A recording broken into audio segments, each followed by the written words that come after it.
For the latest update, press the subscribe button and hit the bell icon. So, doctor Shahid Akhtar ji, میں MBBS Peshawar university سے کیا 1985 میں. اس کے بعد میں 1988 میں اسکاٹ لینڈ چلا گیا.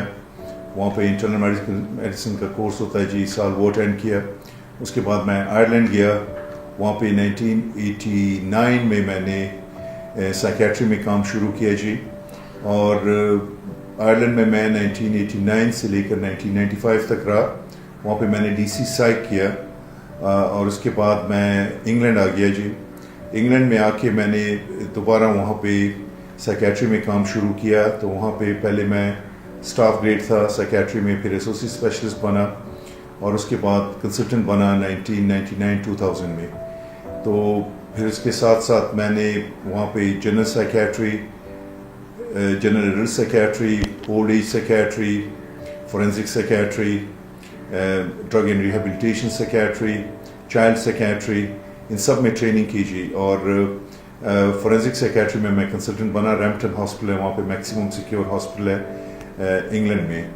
اس کے بعد 2001 میں لیسٹر آ گیا جی. وہاں پہ میں کنسلٹنٹ جنرل سائیکیٹری میں تھا. پھر وہاں پہ میں نے کرائسس ریزولوشن ٹیم اسٹیبلش کی جو پیشنٹس کا علاج کرتی ہے کمیونٹی میں. تو وہ میں نے تقریباً 10 سال کیا جی. وہ اس میں پورے انگلینڈ میں، اسکاٹ لینڈ سے، ویلز سے لوگ آتے تھے، ہم انہیں ٹریننگ بھی دیتے تھے. اور مین وائل میں نے MS کلینکل سائیکیٹری میں کیا کارڈف یونیورسٹی سے. اور تقریباً 2010-11 میں نے پھر لیزن سائیکیٹری میں کام شروع کیا. لیزن سائیکیٹری، پیری نیٹل سائیکیٹری، سائیکونکالوجی میں کام کیا. اور اس کے بعد میں دوبارہ سے جنرل سائیکیٹری میں کچھ عرصے کے لیے گیا.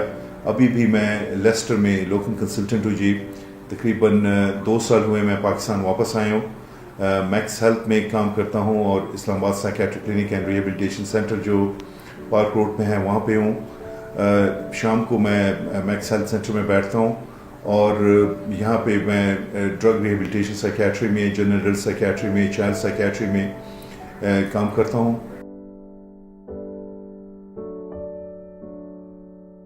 اسپیسیفک ایریا آف انٹرسٹ میرا جنرل سائیکیٹری اور فورینسک سائیکیٹری. اس کے بعد اسپیشل میرا ایک فیلڈ ہے، وہ ہے چائلڈ سائیکیٹری، جس میں آٹزم ہے، ADHD ہے، نیورو ڈیولپمنٹل ڈس آرڈرز ہیں.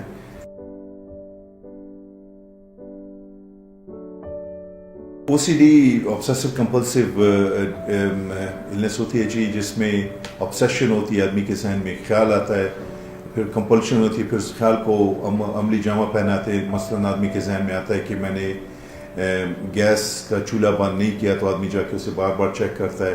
آدمی کے ذہن میں آتا ہے کہ میں نے کنڈیاں نہیں بند کی، تو بار بار جا کے اپنی کنڈیاں چیک کرتا ہے. یا اپنی جو وہاں پہ باتھ روم میں پانی کا ہے وہ بار بار چیک کرتا ہے. ہاتھ اپنے بار بار دھونا ہوتے ہیں. تو اس میں 2 کمپوننٹ ہوتے ہیں، ایک آبسیشن ہوتی ہے، ایک کمپلشن ہوتی ہے. تو اس میں زیادہ تر ہم اپنی جو SSRIs ہیں یا پرانے ہمارے جو اینٹی ڈپریسنٹ ہے وہ پرسکرائب کرتے ہیں. اس کے ساتھ ساتھ ہمارے یہاں پہ میکس ہیلتھ میں سائیکالوجی کی سہولت بھی موجود ہے، جس میں CBT ہے، کوگنیٹو بیہیویئرل تھراپی ہے، وہ دیتے ہیں جی.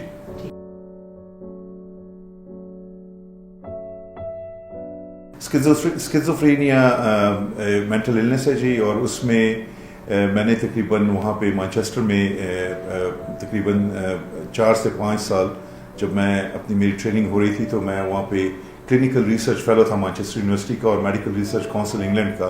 تو وہاں پہ ہم نے سائیکوسس پہ، اسکیزوفرینیا پہ کام کیا جی. اس کی مین یہ ہوتا ہے اسکیزوفرینیا میں کہ آدمی کو ہیلوسینیشنز ہوتی ہیں، ڈیلیوژنز ہوتی ہے، جس کو اردو میں آدمی کو آوازیں سنائی دیتی ہیں، چیزیں دکھائی دیتی ہیں، یا اس کو اور بھی سائیکوٹک سمٹمز ہوتے ہیں، ڈیلیوژنز ہوتی ہیں، آدمی کے ذہن میں عجیب عجیب خیالات آتے ہیں. اور اس کے لیے پھر ہم پیشنٹ کو اسیس کرنے کے بعد اس کا فزیکل ہیلتھ سب کچھ چیک کرنے کے بعد اس کو میڈیکیشن دیتے ہیں. کیونکہ یہ سمٹمز اور بیماریوں میں بھی ہیں، جس طرح ڈپریشن میں بھی، ڈپریشن کی 3 قسمیں، مائلڈ، ماڈریٹ، سیویئر. تو ماڈریٹ اور سیویئر میں یہ سائیکوٹک سمٹمز ہوتے ہیں. آدمی کو ہیڈ انجری ہوتی ہے، اس میں سائیکوٹک سمٹمز ہوتے ہیں. آدمی کوئی ڈرگز لیتا ہے، اس کی وجہ سے سائیکوٹک سمٹمز ہوتے ہیں. تو اسکیزوفرینیا کو ہم نے ان سب چیزوں کے بعد وہ ڈائگنوز جب ہو جاتی ہے تو پھر اس کی ٹریٹمنٹ شروع ہو جاتی ہے, اور اس کی ٹریٹمنٹ جتنی جلدی شروع ہو تو پیشنٹ اتنی جلدی ٹھیک ہوتا ہے. جی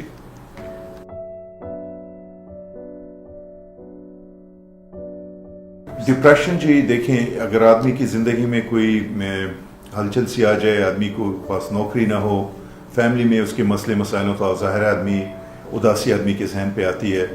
پیسوں کا مسئلہ, پاکستان میں فائنینشیل بہت پرابلمز ہوتے ہیں, تو اس میں آدمی کو ذہن پہ ایک اداسی آتی ہے, جسے ہم کہتے ہیں situational stress, acute situational stress ہوتی ہے. جی تو وہ تو ہے, وہ تو وقت کے ساتھ ساتھ وہ ٹھیک ہو جاتی ہے. لیکن ڈپریشن میں کبھی کبھار کوئی وجہ نہیں ہوتی اور آدمی کو نا امیدی پیدا ہو جاتی ہے, آدمی کو ہوپ لیسنس ہو جاتی ہے, آدمی میں خود اعتمادی کی کمی آ جاتی ہے, آدمی کی سلیپ, نیند, ایپیٹائٹ, کھانا پینا, کنسنٹریشن, انرجی لیول, موٹیویشن, یہ سب بہت نیچے چلی جاتی ہے. آدمی کے ذہن میں خود کو مارنے کا خیال آ جاتا ہے. جی سوسائڈل آئیڈیشن آتی ہیں آدمی کے ذہن میں اور بھی بہت سی نا امیدی کی جو اور بھی مایوسی کی کیفیت آدمی پہ طاری ہوتی ہے. تو اس میں پیشنٹ کو ہم اسیس کرتے ہیں, جیسے میں نے پہلے آپ کو بتایا, فزیکل کازز کو رول آؤٹ کرنے کے بعد اس کی ٹریٹمنٹ شروع ہوتی ہے. اس کو ہم اینٹی ڈپریسنٹ دیتے ہیں. اس کو اینٹی ڈپریشن کی 2 قسم کے علاج ہیں, ایک تو دوائیوں سے ہے جس کو فارماکولوجیکل ٹریٹمنٹ بولتے ہیں, اور ایک سائیکولوجیکل ہے جس میں آدمی کوگنیٹو بیہیویئر تھراپی, کوئی اور قسم کی سائیکو ڈائنامک سائیکو تھراپی یا کوئی اور تھراپی جو انڈیکیٹڈ ہو, سائیکولوجیکل کاؤنسلنگ ہو, وہ ہم استعمال کر سکتے ہیں. سے آپ نے اپوائنٹمنٹ بک کرنی ہوگی تو آپ میکس ہیلتھ جو G8 میں ہے, آپ وہاں پہ ریسیپشن پہ رجوع کریں اور وہ آپ کو مطلوبہ ڈپارٹمنٹ میں آپ کو اپوائنٹمنٹ ہم دے دیں گے. میں شام کو یہاں پہ ہوتا ہوں.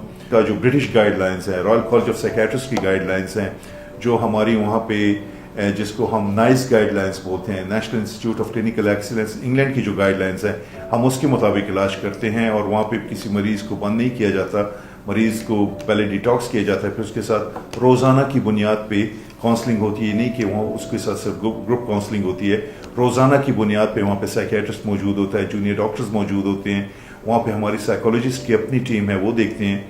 تو آپ ہمیں ٹیلی فون نمبر پہ رابطہ کریں.